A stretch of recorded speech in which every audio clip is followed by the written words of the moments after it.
Hello friends, welcome to our channel learn English with SK. Sir.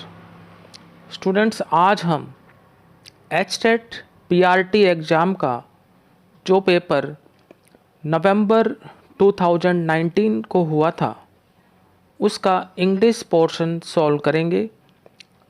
English के 15 questions आए थे जो exam HTET PRT का 17 नवंबर 2019 को हुआ था। उसके आज हम 15 क्वेश्चंस इंग्लिश के सॉल्व करते हैं। ये स्टूडेंट्स कॉमन क्वेश्चन होते हैं इंग्लिश के 15 क्वेश्चंस जो कि एचटेट पीजीटी में भी, एचटेट टीजीटी में भी और एचटेट पीआरटी में भी आते हैं। तो स्टूडेंट्स स्टार्ट करते हैं आज का वीडियो। इंग्लिश पोर्शन सॉल्व करते हैं। सबसे पहले direction, answer the following questions by selecting the most appropriate option. अब question 46, choose the most appropriate preposition. Question number 46 में हमें अप्रोप्रिएट प्रेपोजिशन जो है वो सिलेक्ट करना है। सेंटेंस है हमारा, ही डाइड डैश कैंसर, उसकी मृत्यु कैंसर से हुई। ऑप्शंस हैं first by, second from, third of और फोर्थ एट। तो स्टूडेंट्स, जब भी किसी बीमारी की वजह से मृत्यु हो और उस बीमारी का नाम दे रखा हो तो डाइड के बाद हम हमेशा प्रेपोजिशन ऑफ यूज करते हैं। यहाँ पर जो बीमारी है वो कैंसर है, उसकी मृत्यु कैंसर से हुई है। कोई चाहे मान लो यहाँ पर ट्यूबरक्लोसिस आ जाए या यहाँ पर डेंगू आ जाए, कुछ भी बीमारी का नाम आ जाए, आपको जो है डाइड के बाद ऑफ लगाना है। तो ऑप्शन 3 यहाँ पर करेक्ट है। Now students, question number 47, amusement is a noun with ment as a suffix. Amusement एक नाउन है और उसमें मेंट जो है वो एक सफिक्स है। Which of the following option will become a noun. निम्नलिखित में से कौन सा ऑप्शन जो है नाउन बन जाएगा यदि हम उसके साथ सफिक्स मेंट जोड़ देते हैं। First correct, second entertain, third colour और फोर्थ एक्सटॉर्ट। तो स्टूडेंट्स, आपको यहाँ पर यह ध्यान रखना है कि करेक्ट के साथ मेंट नहीं लग सकता, वो करेक्शन होता है।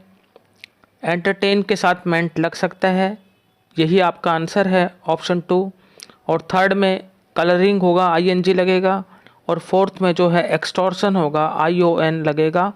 तो जो मेंट लग सकता है वो एंटरटेन के बाद ही लग सकता है।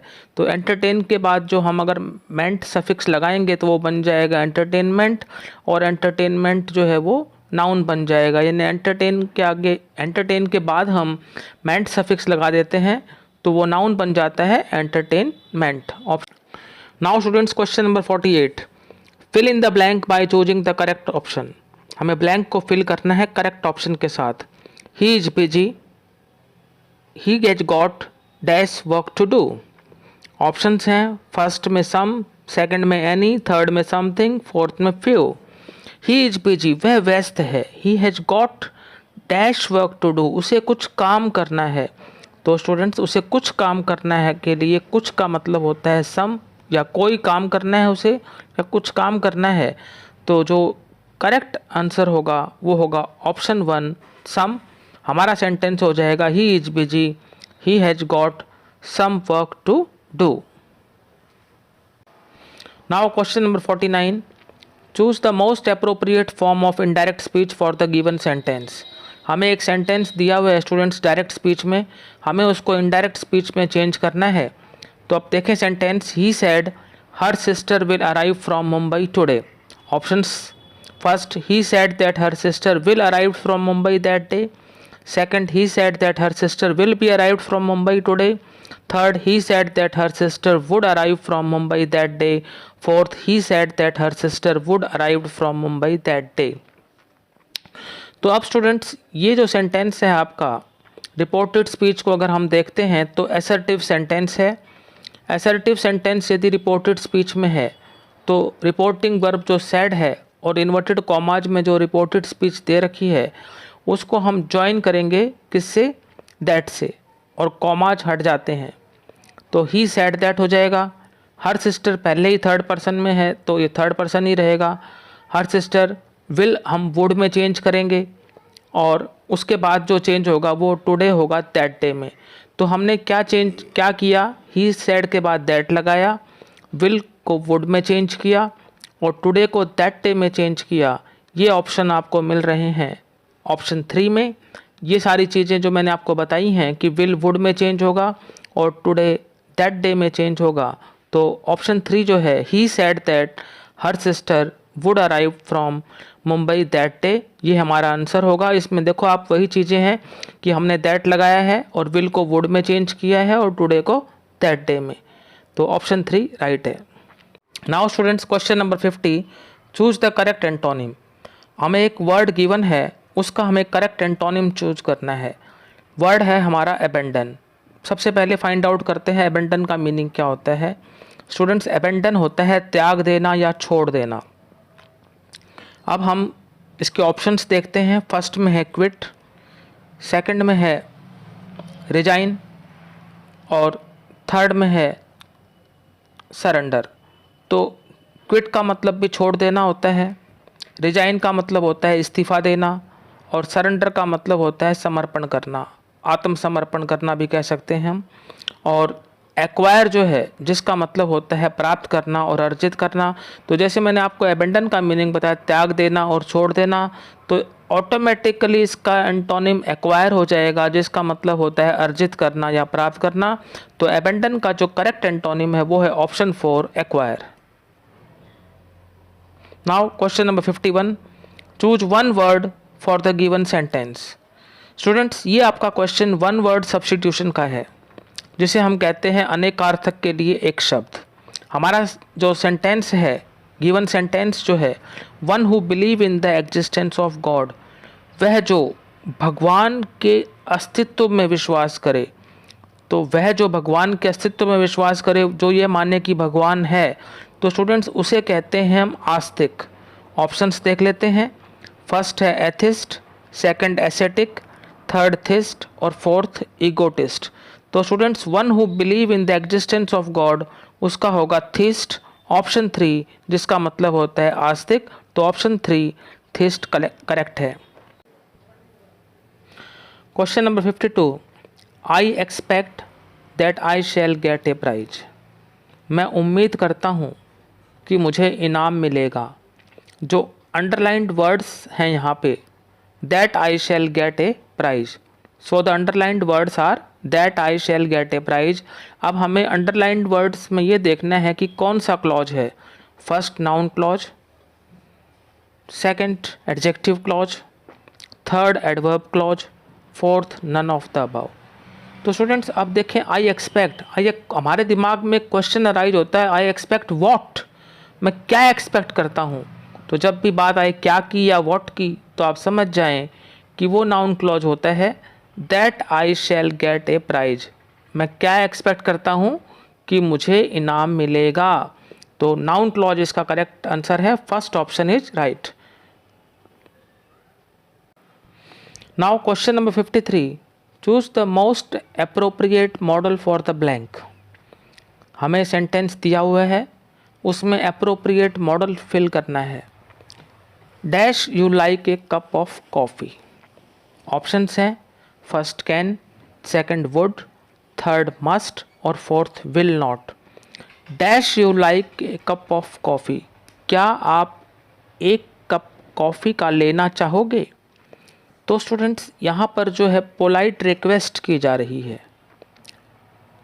आपका सेंटेंस भी इंटरोगेटिव है, डैश के बाद यू सेकंड पर्सन का प्रोनाउन है। तो जब भी स्टूडेंट्स डैश के बाद यू हो, सेकंड पर्सन का प्रोनाउन हो, फिर लाइक हो और इंटरोगेटिव सेंटेंस हो और बात पोलाइट रिक्वेस्ट की हो, तो जो मॉडल यूज होगा वो होगा आपका वुड। जो अदर ऑप्शंस हैं कैन, मस्ट और विल नॉट, वो इनकरेक्ट ऑप्शन है। राइट ऑप्शन है would. Would you like a cup of coffee. Now students, question number 54, change into passive voice.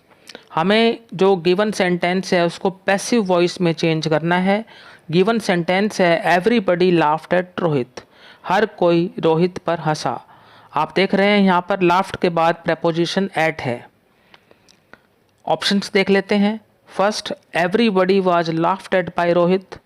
Second, Rohit was laughed at by everybody. Third, Rohit had laughed by everybody. Fourth, Rohit was laughed by everybody. तो students everybody यहाँ पर subject है, laughed आपका verb है, verb की second form है, eight preposition है और रोहित आपका ऑब्जेक्ट है। अब रोहित को हम बनाएंगे सब्जेक्ट, क्योंकि ऑब्जेक्ट सब्जेक्ट बन जाता है और सब्जेक्ट ऑब्जेक्ट, तो रोहित पहले आ जाएगा। फिर लाफ्ट वर्ब की सेकंड फॉर्म है यानी पास्ट इंडेफिनिट टेंस है, तो पैसिव वॉइस करते हैं तो फिर वाज या वर प्लस वर्ब की थर्ड फॉर्म लगती है, रोहित के साथ वाज लगेगा। फिर लाफ्ट यहाँ पर सेकंड फॉर्म है, लाफ्ट ही उसकी थर्ड फॉर्म होती है, तो ये हो जाएगा Rohit was laughed at. Preposition as it is रहेगा एट, फिर हम पाई करेंगे और उसके बाद जो एवरीबडी सब्जेक्ट था वो बन जाएगा ऑब्जेक्ट। तो सेकंड ऑप्शन करेक्ट बनता है, Rohit was laughed at by everybody. Now students question number 55, they decided to cooperate, उन्होंने सहयोग करने का निश्चय किया। तो टू कोऑपरेट यहाँ पर अंडरलाइंड वर्ड्स हैं, तो हमसे पूछा गया है the underlined words are used as a, number 1 verb, number 2 gerund, number 3 infinitive, number 4 adjective. तो स्टूडेंट्स ये जो टू कोऑपरेट है ये आपका 2 प्लस इन्फिनेटिव होता है। वैसे आप देख रहे हैं कि डिसाइडेड के बाद टू कोऑपरेट है, तो टू कोऑपरेट यहाँ पर 2 प्लस इन्फिनेटिव है।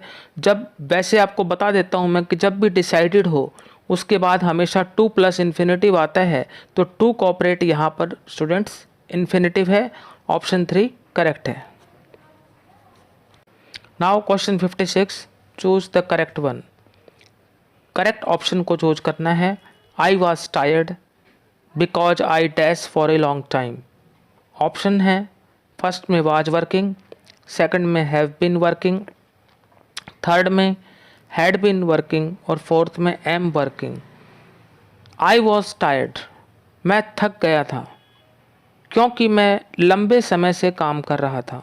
आप देखते हैं यहाँ पर आई वॉज टायर्ड, यहाँ पर पास्ट इंडेफिनिट टेंस हो गया, वाज जो है यहाँ पर वर्ब की सेकंड फॉर्म है, तो दूसरी जगह ऑटोमेटिकली जो है वो पास्ट परफेक्ट कंटिन्यूस टेंस का यूज होगा, और फॉर ए लॉन्ग टाइम जो है वो पीरियड ऑफ टाइम है, तो पास्ट परफेक्ट कंटिन्यूस टेंस में लगती है had plus been plus verb की फर्स्ट फॉर्म प्लस आईएनजी। यहाँ पर स्टूडेंट्स पहले भाग में तो यूज हुआ है पास्ट इंडेफिनिट और दूसरे भाग में यूज होगा पास्ट परफेक्ट कंटिन्यूस टेंस, और फॉर ए लॉन्ग टाइम जो है वो पीरियड ऑफ टाइम को बतलाता है।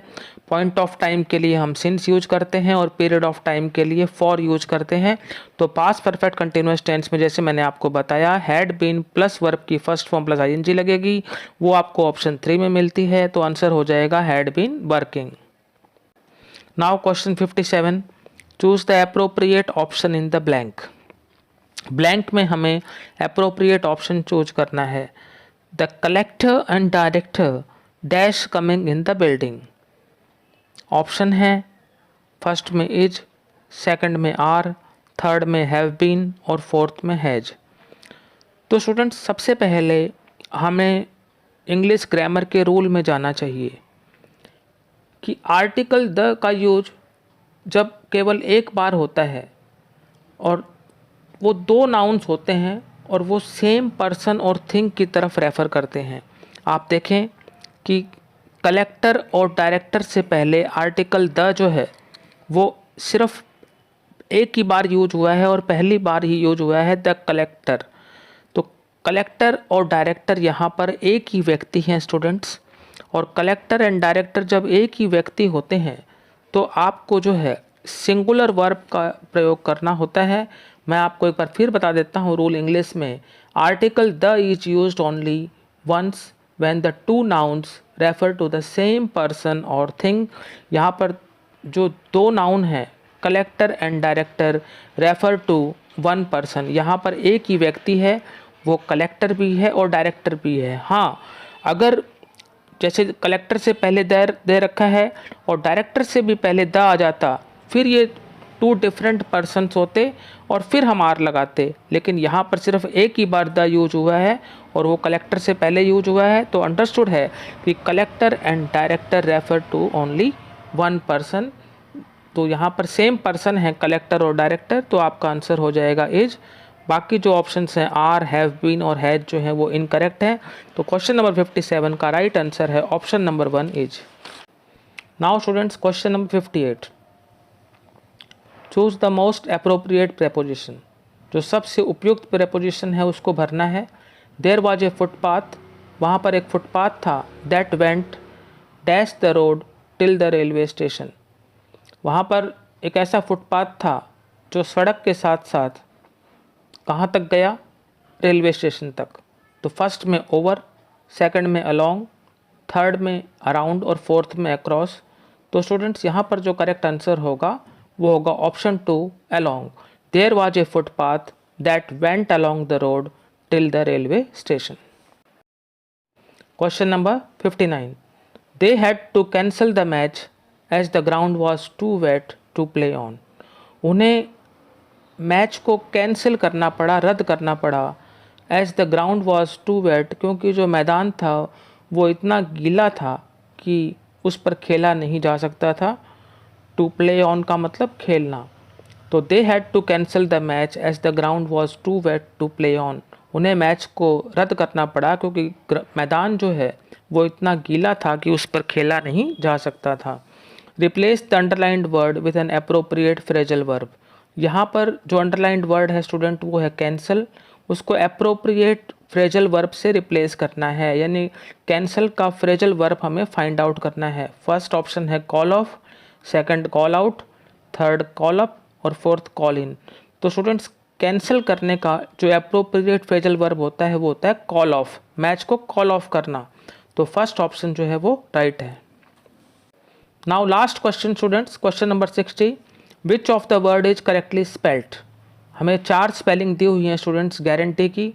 फर्स्ट, सेकंड, थर्ड ऑप्शन, चारों में जो हमारा वर्ड है वो है गारंटी। गारंटी की स्पेलिंग 3 ऑप्शंस में रॉन्ग है, एक ऑप्शन में सही है। जिस ऑप्शन में गारंटी की स्पेलिंग जो है वो बिल्कुल सही है, करेक्टली स्पेल्ड है, वही हमारा आंसर होगा। तो स्टूडेंट्स गारंटी की स्पेलिंग होती है GUARANTEE और ये स्पेलिंग हमें मिलती है ऑप्शन 2 में। तो हमारा ऑप्शन 2 यहाँ पर करेक्ट है। गारंटी की जो करेक्ट स्पेलिंग होती है वो होती है GUARANTEE, वो ऑप्शन 2 में है। तो इस तरह से स्टूडेंट्स आज हमने जो है HTET PRT नवंबर 2019 के इंग्लिश के 15 क्वेश्चन सॉल्व किए। मुझे उम्मीद है कि आपको इंग्लिश के 15 क्वेश्चंस अच्छे से समझ में आ गए होंगे। यदि आज का हमारा वीडियो आपको पसंद आया है तो इसे लाइक करें, शेयर करें और हमारे चैनल को सब्सक्राइब करें। हम आपके लिए HTET के और वीडियोज़ लेकर आते रहेंगे। Thank you.